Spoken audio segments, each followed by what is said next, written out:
Greetings again everyone, and today I'm checking out a popular zoom lens for Fujifilm's GFX system medium format cameras, the GF 45-100mm f4 R LM OIS WR.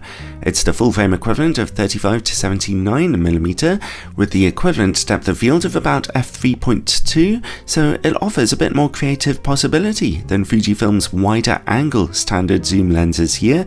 If you zoom in, you can get some nice portrait pictures with this optic, although of course it's not offering you the widest angles in the world when you zoom out.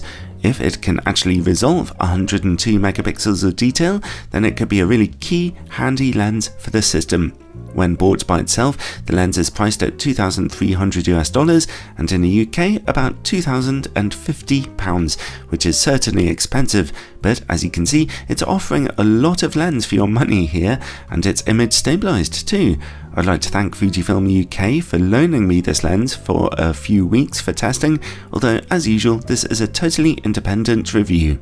First thing to note about the lens is that it's really big, and at a weight of just over a kilogram or 2.2 pounds, it's heavy also.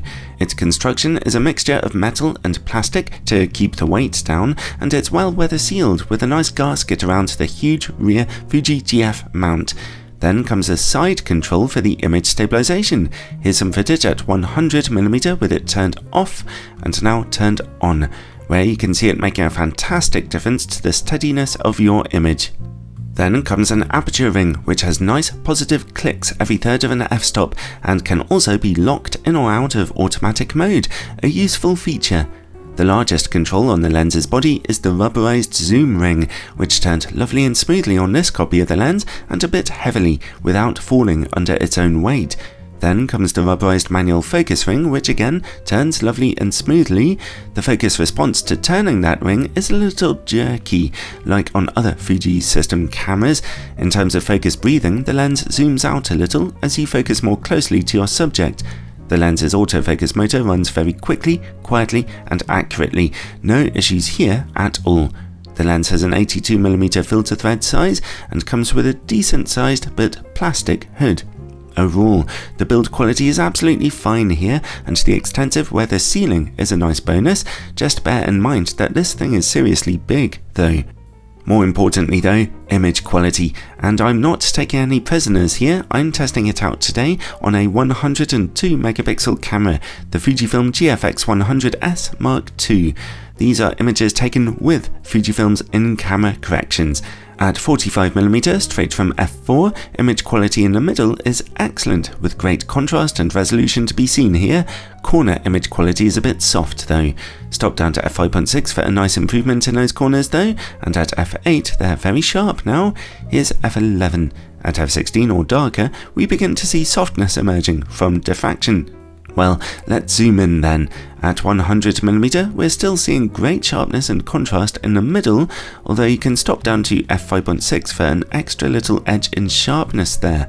Once again, at f4, corner image quality is soft, I'm afraid. Again though, stop down to f5.6 or f8 for noticeable improvements, and at f11 we now see a load of sharpness in the image corners.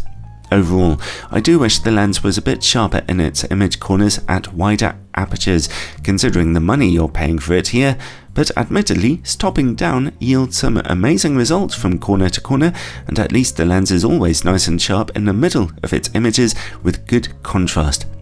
Alright, let's bypass Fuji's automatic corrections by processing some raw images with third-party software and see about distortion and vignetting.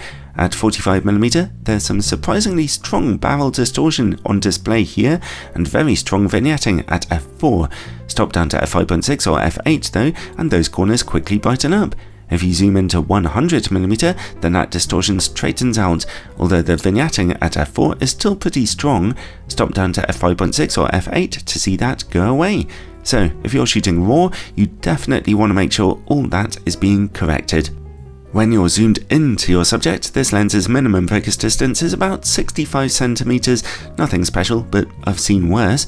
Anyway, close-up image quality is averagely sharp at f4, a little ghosting and colour fringing is visible here. Stop down to f5.6 though, and a perfect performance returns. Let's see now how the lens performs against bright light.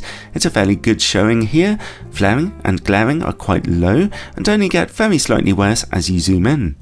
While we're working in the dark, let's take a look at chroma levels. At f4, the good news is that virtually no chroma can really be seen here at all, just a little natural glaring from those bright lights, and if you stop down to f5.6, even that will go away. Let's zoom out and look for sun stars then. At brighter apertures, my copy of the lens picked up a big ugly slash when very bright lights were in the picture.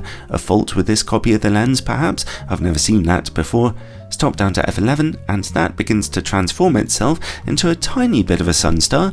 At f16, f22 and finally f32, those sun stars become very impressive. It's just a shame you have to stop down so far to find them. Next, bokeh. Although the maximum aperture of the lens is only f4, the larger medium format sensor means that out of focus backgrounds are very possible, especially if you zoom in a bit. Those backgrounds look beautifully soft to me in virtually all situations, although more difficult backgrounds sometimes have just a slight subtle complexity to them. Very subtle though. Okay, well, the Fujifilm GF 45-100mm f4 may be optically a little weaker than other zoom lenses on the system, but not by much, and oddly, I hugely enjoyed using it. I actually preferred this one over Fujifilm's 32-64mm zoom lens, because its images just look better with a bit more character, and I really appreciated the reach of its zoom range, honestly. And admittedly, it's always sharp in the middle of its images, and you can stop down for sharpness in the corners if you really want to. The lens is certainly big and expensive though, there's just no getting away from that, but if you've got a bit of spare cash and you love your Fujifilm GFX camera, then this lens will love you, and I can still recommend it.